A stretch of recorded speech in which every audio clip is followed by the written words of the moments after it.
kasagsagan ng buhay showbiz, ang mga taping, ang mga shoot at gabing nakaharap sa camera ang nagpa-realize sa kanya na maging isang artista, sa kaibuturan niya, kung ano talaga ang gusto niya, ituloy.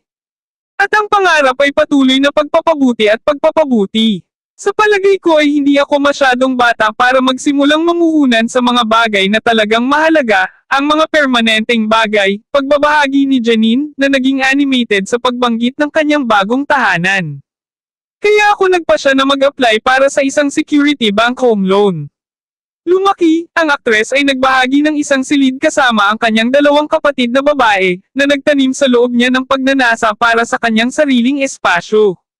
Wala akong sariling kwarto noong bata pa ako. The way I see it, this investment is not only for myself, but for my sisters also. With me finally out of the way, they're got a lot more space for themselves, she quips cheerfully.